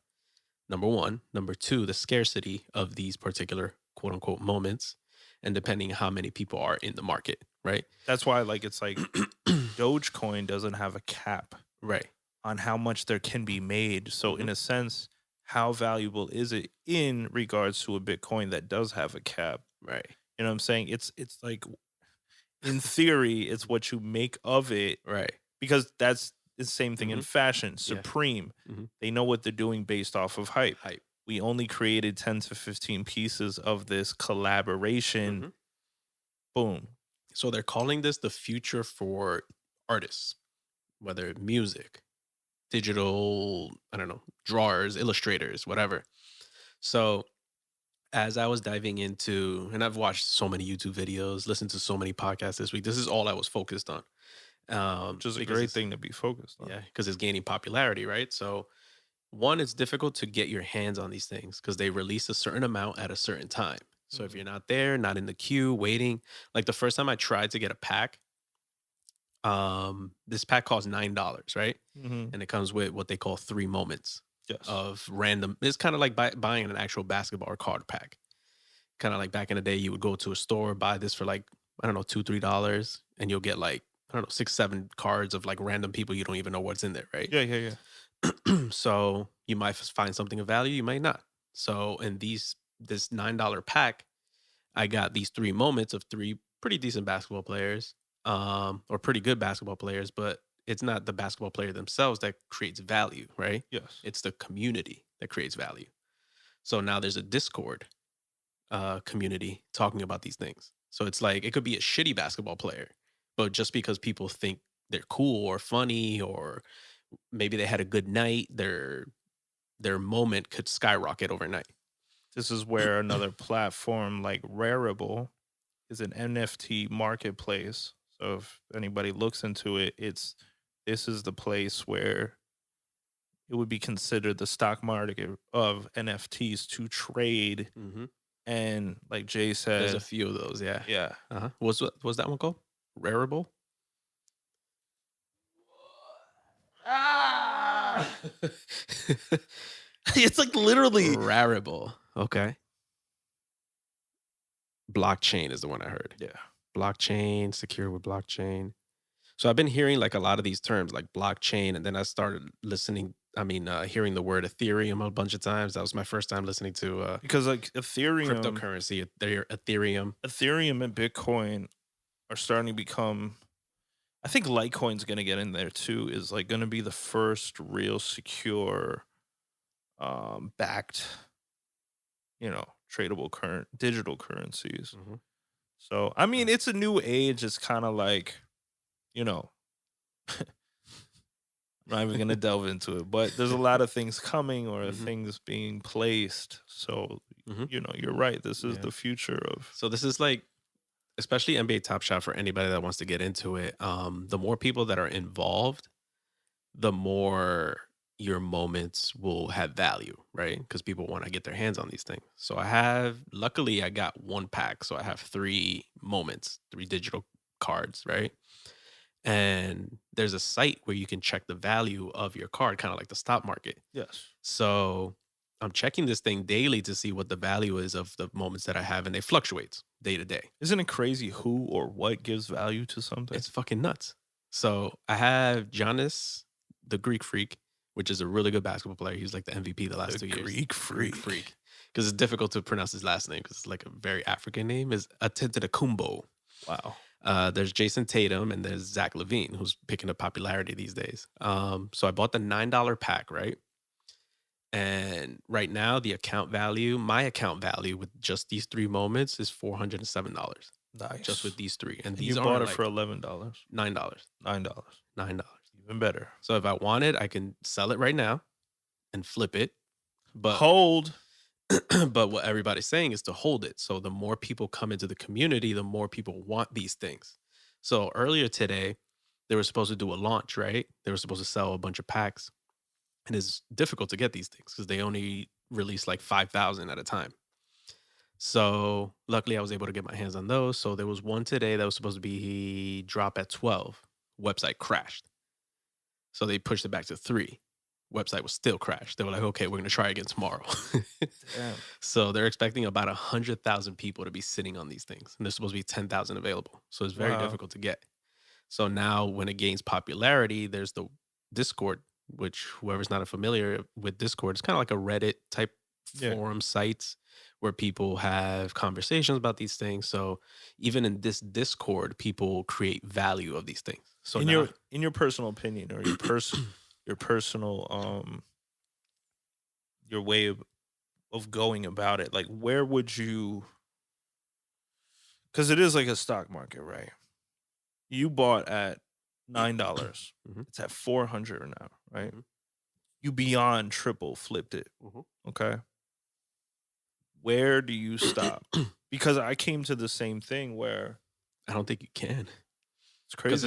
It's still brand spanking new. It is brand spanking new. So So it's fucking kind of new. like, it's the same thing I was thinking about. Like, I put $50 into Bitcoin a week ago. Pass me the bottle real quick. Yeah. Just don't put it on the book because it got wet on the bottom. Oh, my bad. So so with Bitcoin, right? Like, some people are saying like if you get like 10% of it, right? Right now it's like it fluctuates between $55,000 a coin to $48,000 a coin, right? So imagine like even if you bought $5,000 in Bitcoin, right? You would definitely money. Yeah, exactly. So like you would skyrocket because I put in $50, I made $14 on it in a week, right? So that's crazy. Same thing with but the thing is with Doge, right? I was ahead of the game. Mm-hmm. The thing is like it's really, I mean, if you have the money to play with it, you have the money to play with it, right? If you don't, not advised to do it. The volatility of it, it's so You're gonna be high. checking it like every second. Like, Yeah, oh yeah, no, yeah. it's down now. I gotta sell. So for an example, right? I had Doge. I put in like $23 at first before when it was a joke. That skyrocketed for me one day. I made $300 on it. Mm-hmm. I pulled out at $300, right? It dipped, and then I bought low again, Mm-hmm. and then it skyrocketed. And I was like, yeah, we in it. We gonna win it. So now It dropped back down. Exactly. I had like $300 I put into it. Not from the money I made. I kept that and I like secured that. I put $300 of my own money into it. And now I'm minus $189. Mm-hmm. So it's kind of like You have to be okay with something like that. exactly. That's like what I was gonna say. And that's what I was kind of asking you. I was like, if you knew that you bought it for $9 and say it like dipped to $5 instead of the 400 that it's at, are you like, fuck? Because you're like, where does it stop? Because you're like, okay, it could go to 10 grand. But this is the fun thing about this, right? So I've been watching like all these YouTube videos and they're explaining how you can make money by like, there's like certain packs, right? So it's like they're just theorizing these things, right? So let's say you could create your own value by depending on how many of these moments you have, right? So let's say you have the Brooklyn Nets starting 5. You create value because you have all 5 players now. Gotcha. So that becomes a pack. You can sell them in a bundle pack to somebody that loves the Nets or something. So organization, of, rarity. Or another fun one is, let's say you like a basketball player that isn't doing well right now. Okay. But you're predicting in your head that he's going to do better in the future. Gotcha. So you invest in them now when it's low in hopes that they reach their maximum potential in the future. So let's say there's a rookie this year, right? Yeah. That isn't doing very well or that has very low expectations. And in 5 to 10 years, he's the next LeBron James. Yes. That moment that you've bought today in 5 to 10 years could be $100,000. If I was Drake, right, you know what I would do? If I was Drake, if I was Aubrey Graham, I would get one of my high school friends from Canada, Toronto. I would have them film me on their iPhone of me like showing my nipple real quick. The rarity of that video, right? I would know that this was about to go viral. That just blows my mind right now. OnlyFans is a form of NFT. Exactly. Exactly. Yeah. So like you're basing your income off of your hype. So it's like now the rarity of this half-nip Drake video comes out and you're the one behind it because you made it look whatever. That's how you win the game, because now only 6 people got the nip video because she released it.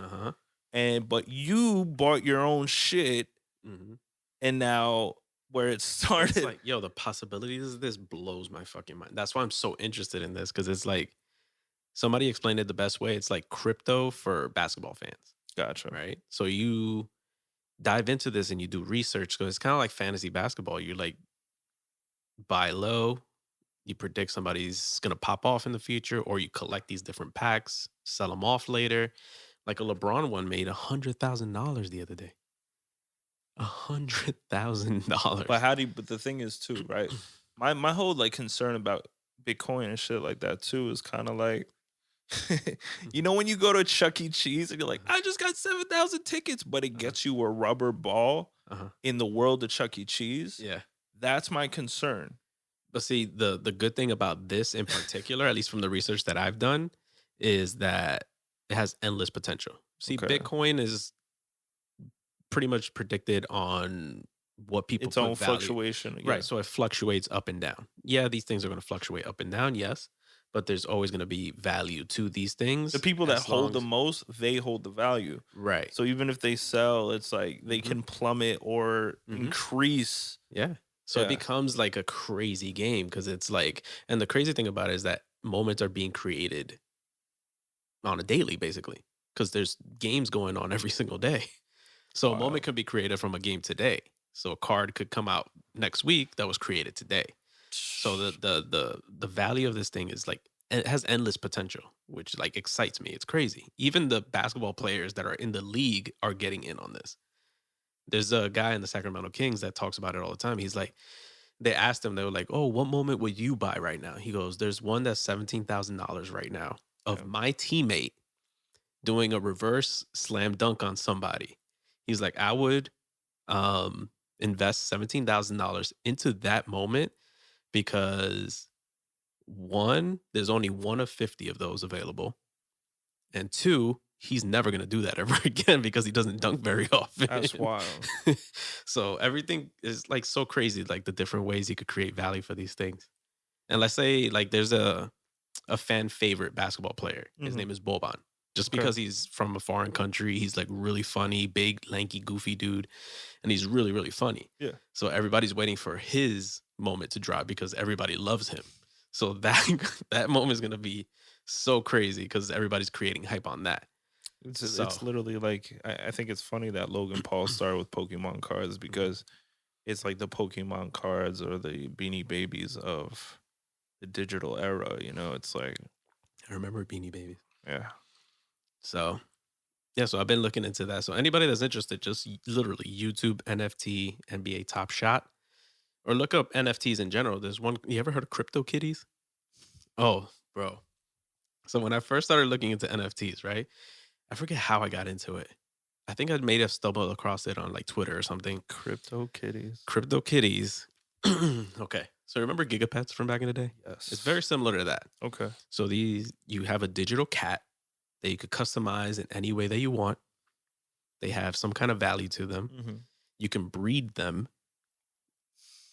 and these things are going for tons of money. So that's a form of NFT right Oh there. my god. So people are buying crypto kitties for thousands of dollars. Anything is possible, kids. Yeah. Anything is possible. So the people create the value, basically, at the end of the day. Yeah. And there was this other thing I was looking into. This guy was explaining this digital world. It's kind of like The Sims, Okay. where you buy land in this digital world. You create whatever you want on it, you invest in it, and then you can sell it to somebody that's interested in that. Literally, you could make money like that. That's crazy. It's fucking nuts. Because I feel like people are going to do that. I mean, yeah, we were talking about like intellectual property, but I feel like I just feel like there's going to be so many different expansions of this, and like you know what I'm saying. Like people are going to start buying. You know who did that back in the day? Yeah. Not even back in the day. Like when Bitcoin first started popping off. Not even popping off when it first came on the map. Remember 50 Cent dropped an album and only sold it for Bitcoin? Yes. He created a certain amount of, or Wu-Tang too. Remember they sold like one album? Yeah. Or something like that. And then that crazy pharmaceutical dude bought it. It's something like that. Very similar to that. Like where you create a certain amount of things. And if there's enough hype behind it, you can sell it to somebody. Did 50 actually make it? I mean, he made crazy money. He sold He sold it for like, I forget how much it was. I always have to do my research. Let's say he sold it for like 8 Bitcoin back then. And he only sold like maybe like 50 to 100 albums, right? Still. Imagine how much that's worth right now. Oh, crazy. It's you nuts. guys do 100 times 58,000. Mm-hmm. You got your answer right there. Yeah. And then again, you know, somebody put into perspective, they're like, what makes me, you know, want to just go on YouTube and just get the clip myself? Imagine getting taxed on that though. You're just like, shit, bro. I wouldn't mind. Let me see. You know, from 9,000, let's say you're somebody like you and I, right? Yeah. So put $9 into one of these, like the new pack that was supposed to drop today that didn't work. Yeah. It's being sold for $99, right? So he made like 5 million, right? Yeah. Say like we times that, I don't know, what, 30%? Yeah. Let's say 30. I think it's 30%. Yeah. I mean, they're almost making 2 mil on it. Okay. Out of what? 30? 5. 5. Okay. Yeah, I mean, it's hard to give up that 1 mil once you made 5. But if you're like playing with house money, which is what I'm doing right now, it's like it's nothing. It didn't break your back. No. People spend their whole lives to not even get close to that number on the tax part. So the one I was looking at today was going on sale for $99. So I was like, I have like this group chat between me and 2 of my boys, and we're just notifying each other of like different changes or whatever. And it's predicted that if you buy $99 worth of these moments, I think it's going to come with like 5 or 6 moments, but it's the value of it can give you up to $2,500. So you invest 99, you'll get something that's valued of $2,500, which may even skyrocket even more if it gains more popularity. How do you pull out though? If you wanted to, You don't have to. you don't have to, but if you wanted to, If you wanted to, you could cash out now. It's okay. become a thing because apparently back when this But it's first only started, in the coin, no, in dollars, in dollars. because you attach it to your debit card Gotcha. if you want to. But apparently that's a new thing that started up in like the last, maybe since like January or December, because this has been out since like last summer, I think. It's only gained popularity like the last 3 to 4 months, and they added a cash out option, but now it takes up to like 30 days in order to get your money because they want to go through the whole tax process, make sure that the money is not being washed or whatever. So they're trying to take Yeah, because like even all if that you shit. there was one lady on YouTube, she was selling her paintings, her custom paintings. She literally made 8 to 10 Bitcoin. But again, Look at that. look how much it is at one. 8 to 10 times, what is it now? 50,000? Yeah. That's nuts. She contacted the guy that paid her in Bitcoin too Mm-hmm. at that time because it was back in 2016 or 18. Mm-hmm. Back Probably when it was like, what, 2018. 10? Yeah, it was nothing. That's crazy. So like the profit off of that is crazy. So nuts. So I remember when people were talking about it too, it kind of like makes you shoot yourself in the foot.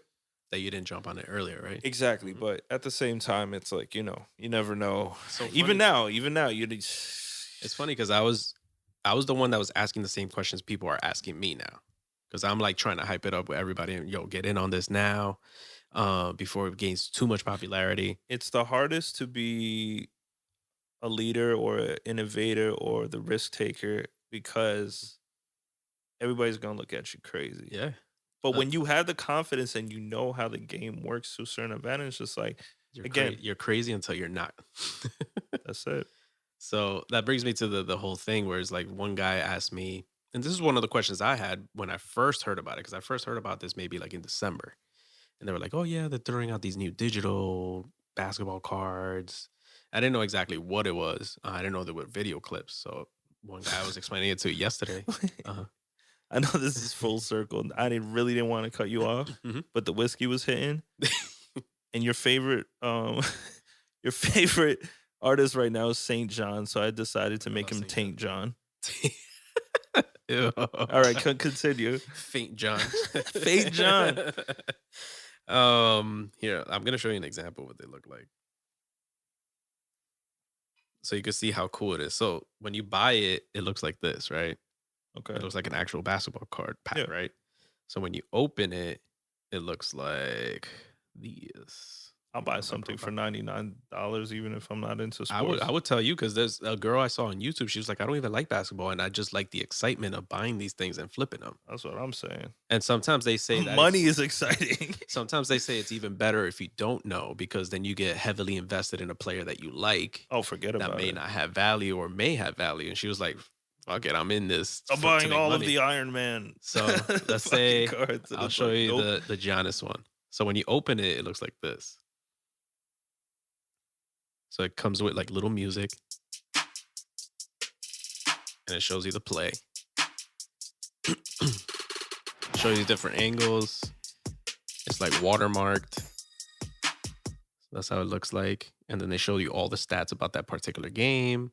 They show you his stats, the game that it came out of, the exact minute to when they screenshotted this. So they show you his hometown, when he was born, when he was drafted. So now it's like license is basically all this shit. So that creates the value. And this is number 9,811 of 15,000. So this is considered a limited edition. So they're not going to make any more of these. Gotcha. So let's say there's 100,000 people in the community right now. If it blows up to, let's say, 1 million by the end of the year, and I have one of these 15,000 of people that love this guy, there's the value right there. That's why everybody's telling you to hold. If you want to make quick money, I'll flip it right now and buy a more expensive card. And somebody say it's like at 400, Mhm. somebody could buy it off you. Yeah. You could put it on what they call the marketplace. Yeah. I'll show you the marketplace real quick. So So this is the marketplace. So it shows you the different cards, different moments, quote unquote. Hmm. And then there's exclusive ones. This one's rare, considered rare. So there's number something out of 200 or whatever. So there's one basketball player on the Kings, actually, the one that's really into this. He was like, yo, I was going to buy my own moment for $400. Now that thing's at $2,000. Damn. Yeah. Imagine not being able to buy able your to own, buy yourself your own stuff. That's crazy. So, there's a lot of stuff that goes into this. So I would definitely That's like do not your owning your research, masters. basically.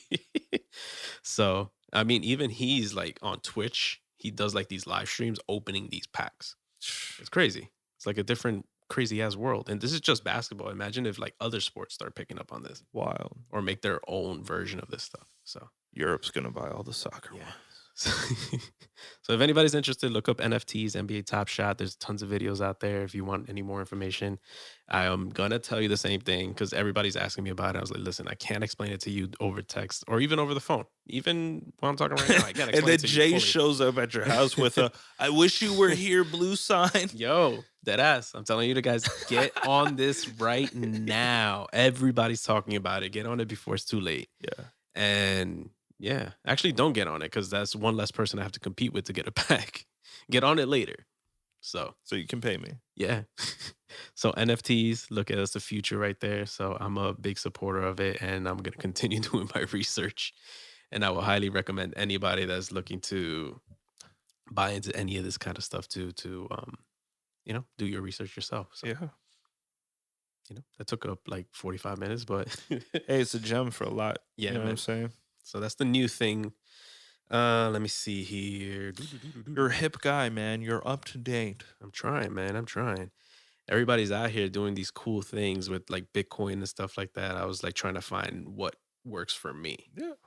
So and that's the beauty in it. And that's usually the most successful people. Shout out to everybody in Shark Tank. You want to try that trend that I told you about? What was that? Calling people and 11:22. I'm gonna have people smack me. Oh, that's right. Damn, it's mad late. All right, I guess we could try next time. Once we have a guest, I think it'd be funny too. We'll have our guest do it. Exactly. Jerry, we're gonna have you do something. Haha! Never get your hands dirty. Let me see. Can we talk about Bad Money for a second? Go ahead. Have you seen what he's been doing lately? The WWE. Oh yeah, my man's is living like every like millennial boy's like fantasy. He's worked hard for it. He's worked hard for it. So he's a rap superstar. He's on top of the world. Yes. He's living his best life. He loves wrestling.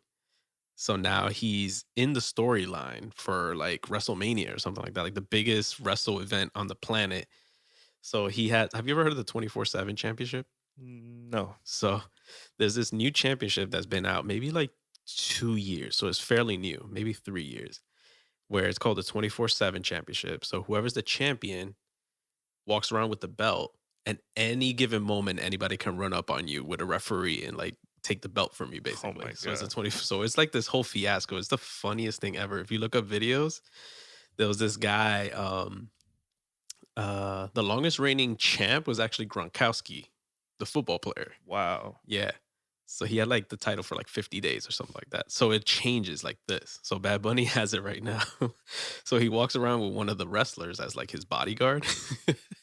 And the bodyguard that he has, I think he's Puerto Rican too. So like they're making like this thing of it. So people run into the ring when he comes in, and this guy jumps in and like defends him, and he's like defending himself. It's the funniest fucking thing.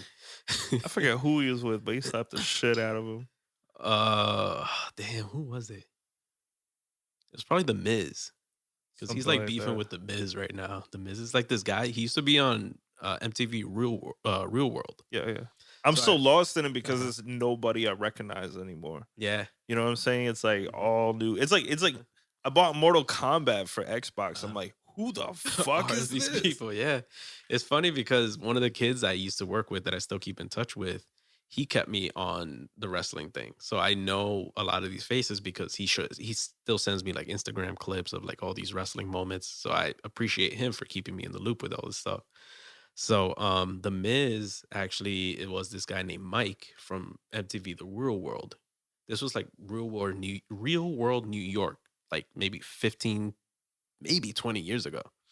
And I remember his character because he used to have an alter ego when he got drunk called The Miz. And he was like a huge wrestling fan. And that Wow. was his dream to be a WWE So it's wrestler. become And he's been in I would say call it the league for maybe 10 years now. So it's interesting to follow him from like the real world, seeing what his passion was to him actually accomplishing it and then becoming the world champ or whatever. And now he's in a storyline with Bad Bad Bunny. Bunny, which is also a fan. So All fucking like these cool. childhood dreams coming It's true. crazy. So he's always had like he has a music video with Stone Cold Steve Austin, which is fucking nuts. He has a song called Booker T. Remember Booker T? Yes.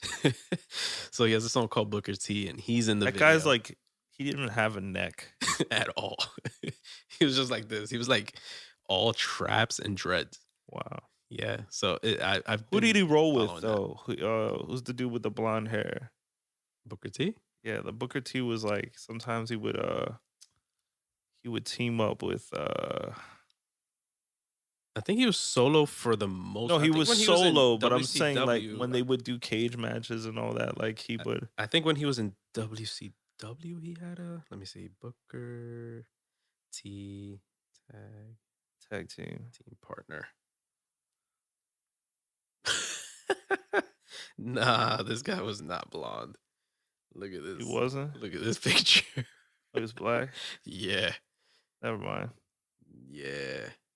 Who are you thinking of though? That like, No, is it this guy? There's Hulk Is it Hogan. Rob Van Dam? Is it? Yeah. Wait. He I had think long was hair. I think he was tag champ with Rob Van Dam. At Yeah, one yeah, point. because he had long hair. Yeah. That's what I meant. You know, for a while, I thought Rob Van Dam was related to Jean-Claude Van Damme. Really? He just has that name because Just he has looks it. like Van Damme. Yeah. Maybe it's Scott Steiner.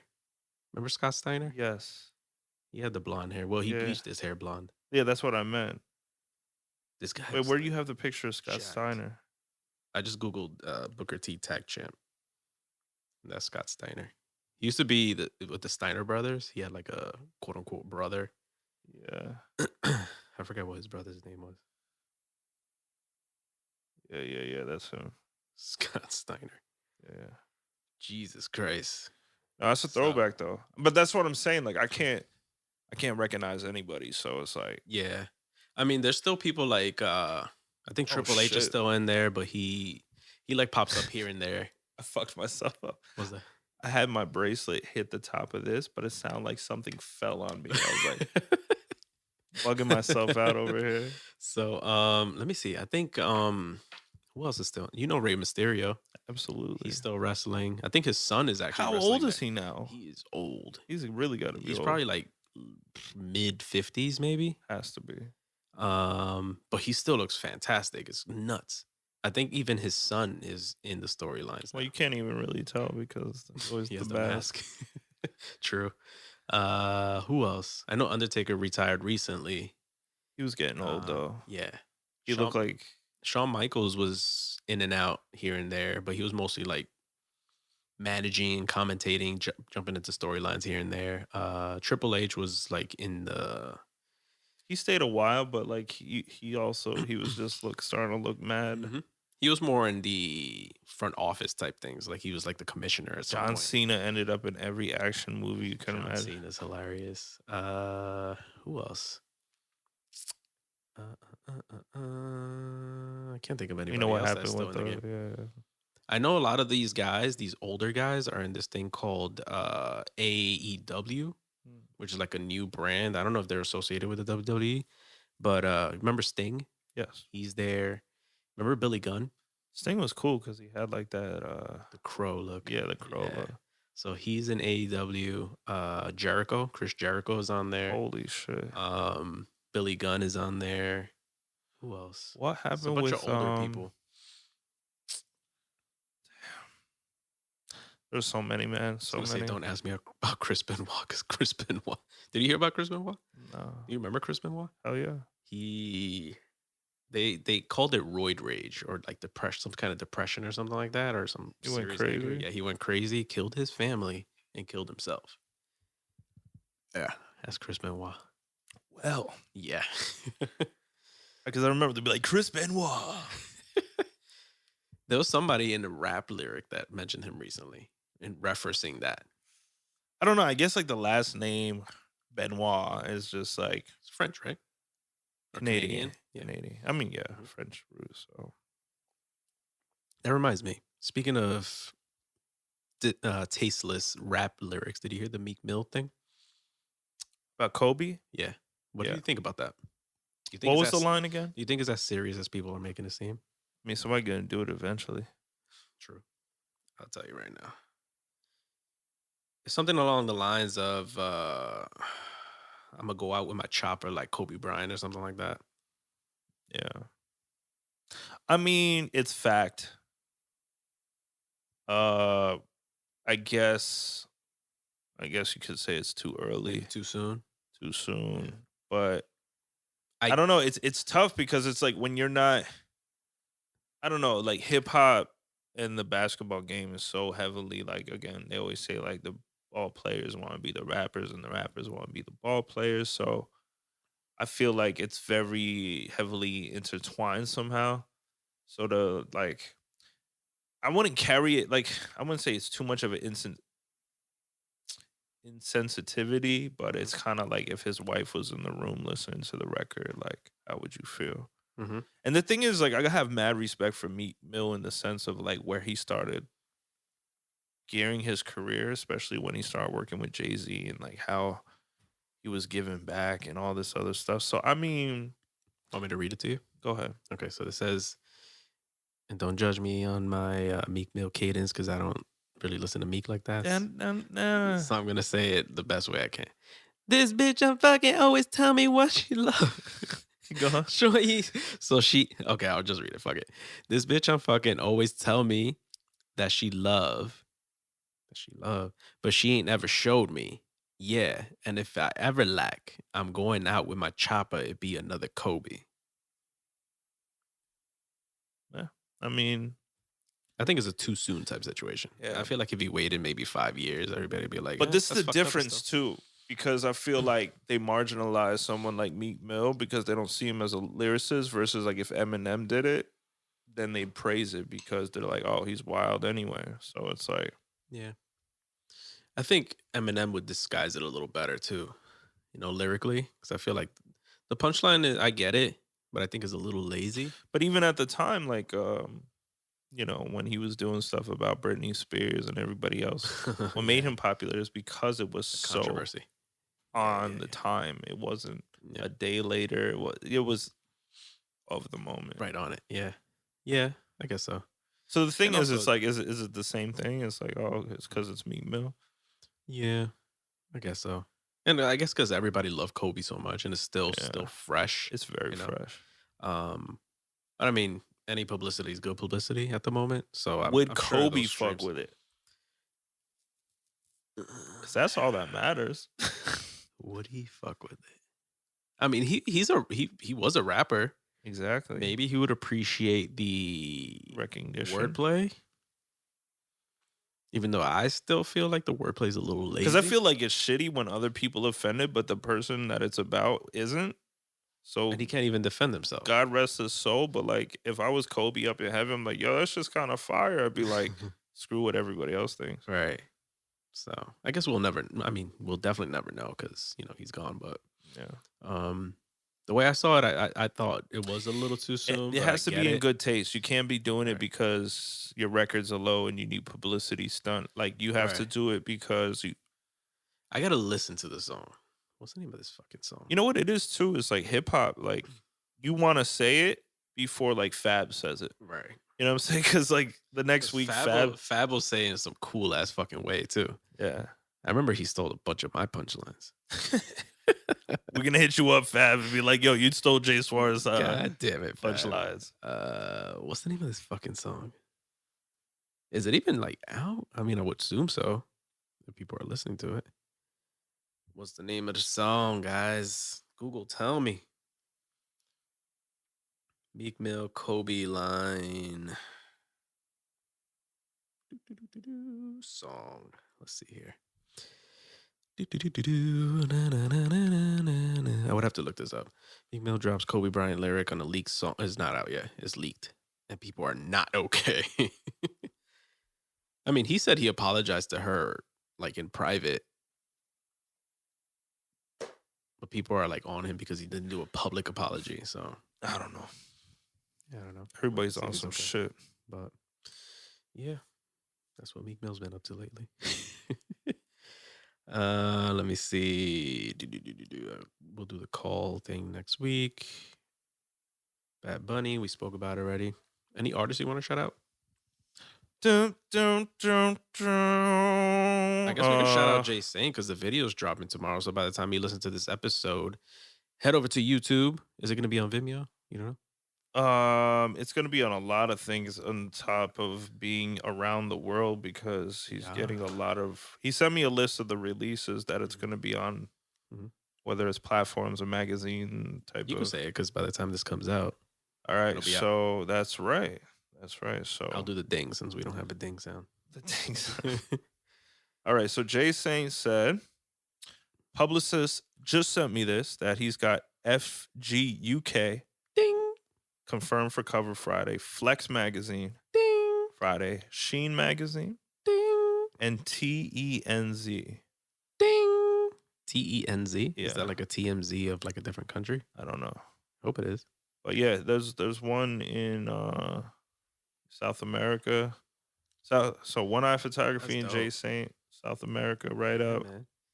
So look up Stick, the letter N, Move, Stick and Move on YouTube by Jay Saint. What's his YouTube channel? Because I tried to find it the other day. I couldn't find it. It's Jay Saint TV, I want to say. Because there's another rapper. Yeah. I was like, who is this? This is actually kind of dope too. We'll give Jay Saint a shout out. He dropped a song called Fallen, which is going to be his next installment. So I'll play that real quick. And let's talk over it so it doesn't get flat. This is, ladies and gentlemen, Jay Saint. Why don't you play Stick and Move? To see if anybody listens to this, they might like the song and they'll look up the video. I'll give him a 2 for 1. We'll play that next, yeah. So Jay Saint is an artist friend of ours. Really good friend of ours from years ago that we lost in contact for a little bit, and then we, rekindled the relationship, and he hired us to shoot his Stick and Move music video. Like 3 months ago? 3-4 months ago. We shot it in Brooklyn. That was Brooklyn, right? Brooklyn. Yeah. We shot it in Brooklyn. We met his fiance, which is also like an artist too. He's a really cool guy. Like the vibes were like super dope. Yeah, it was a fun day. I would say it was one of the most fun music video shoots that I was at because the creativity was there. Yeah, we went old school style where we like filled a bucket of water and like spread it on the ground to get reflections of light and stuff. Hold on, let me lower this a little bit. Other one. Because I'm on the phone one. Oh, this one.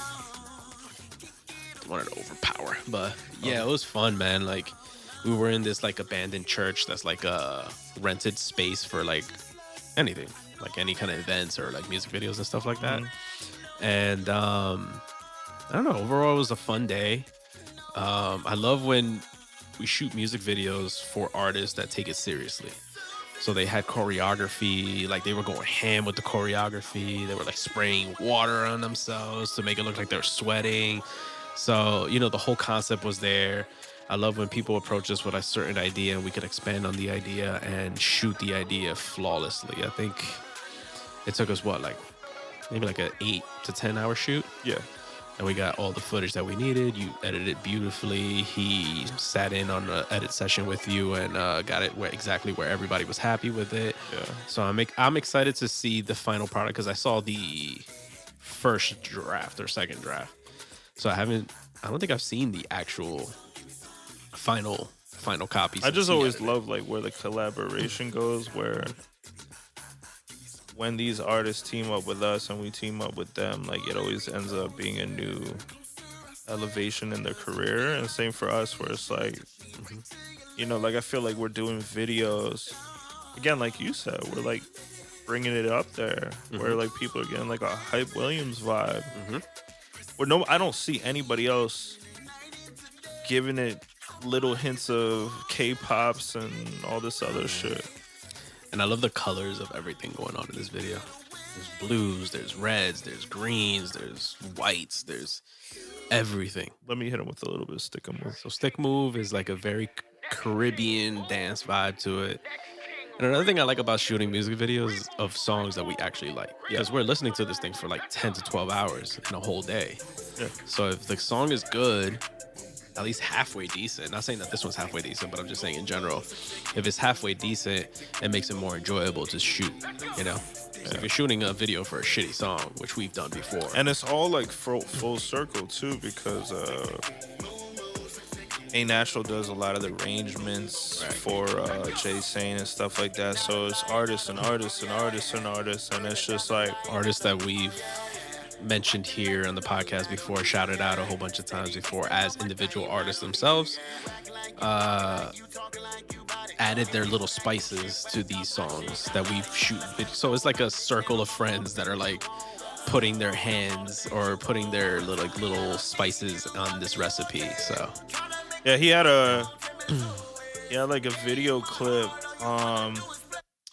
He was on SOBs recently, and like a live stream performance. Yeah, he had said that in the interview that this was his favorite video to date.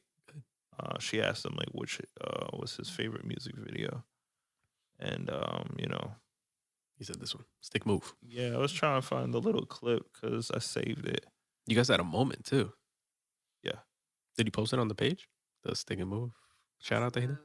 Blessings come in weird ways, but I'm glad he got hurt. Can I see it? So, B and Ket Brand wants to know what's your favorite video you created. My favorite video I created has to be the one that I'm dropping this Friday. Okay. It has to be Stick and Move. It's coming out this Friday. I will be putting the teaser out after our conversation, actually. So I'll be putting the teaser out on my social after the conversation. Stick and Move is definitely my favorite, only because I got to show myself off as a performer. And anyone who's ever been to one of my shows know that I perform. Like, I'm a dancer. I do it all. And the performance and being a performer is incredibly important to me, because I feel like the artists that have longevity, even if it's them sitting in front of the mic or singing, you have to have some level of performance to really. Yeah, so it's kind of like, you know, with Jay saying, you know, it's funny because he's a football player turned artist. He's half Dominican, half Haitian. He's a big boy. Raised in Jersey. You know, came out as a gay male to the public as an artist. And, you know, a lot of these things in people's personal lives and to the public is like leaps and bounds of breaking stigmas, breaking records. You know, there's a lot of things that go into it. So I think he is working on his second installment of an album. And again, you can catch your boys on that second visual after this one drops. Yeah, man. So again, Stick and Move. We don't sleep. YouTube. Jay Saint. We work on our own shit. We work on other people's shit. We are here to help you guys elevate your visuals. All right? So holla at us. Visuals. And with that said, we are done here. Head over to YouTube, because 80% of you guys are still not subscribed to the channel. So subscribe. You guys are the terrible reception. Stop slacking. Stop slacking. Yo, our views, and that could be to the pandemic on YouTube, it went from like I saw our first podcast. Granted, you know, it was hype around it. There was a lot of people anticipating it. Like 300 views. Now we're down to like an average of like 15 to 20 on YouTube. And I get it. Dropped. But I know our videos are long too. They're like 2 fucking hours. Yeah. Some people don't got that time. I get it. I understand. But tune So, into your listen. favorite parts. So listen. Turn on the bell notification. Subscribe. You will get a notification every time we drop a video. Even if you don't watch the video, at least watch it for a few seconds, leave a comment, leave a review or whatever. On Apple Podcasts, make sure to leave a rating and leave a review. That's very important for us because without that, we are nothing, unfortunately. And Spotify, make sure you follow the podcast. Make sure you follow us on all social media platforms. That's Benatton Music, Benatton Music on Instagram and Twitter. Terrible Reception on Instagram. Oneiphotography on Instagram. And I myself, Jay Suarez, aka Jet Plane J. We need another takeoff sound. So a ding, a takeoff. Hold on, let me write these down. Hold on. All right, so we're gonna have a ding. Sounds. A ding like from YouTube's Ding. subscribe. We need a takeoff airplane sound. airplane. I want a thunder sound for Trap Jesus. Thunder. Something that has to do with clouds opening or something. And yeah, you know, we're gonna have a lot of goodies coming your way. Yeah. Again, I am Trap Jesus. This is the flyest of the fly, the Jet Plane J. User. And thanks again for tuning into the Terrible Reception podcast because we're chilling out since episode 51. I hope you guys like the new layout. Yeah, Leave a 'cause we comment do. below. leave a comment below if you like this. If not, too bad. We're Too very bad. comfortable in Yes. this. And hopefully next week or next episode, whenever that may be, we will have Jerry the photographer. Yes. Jerry Torres. And with that said, Let's hit him with the intro in the outro. Whooping.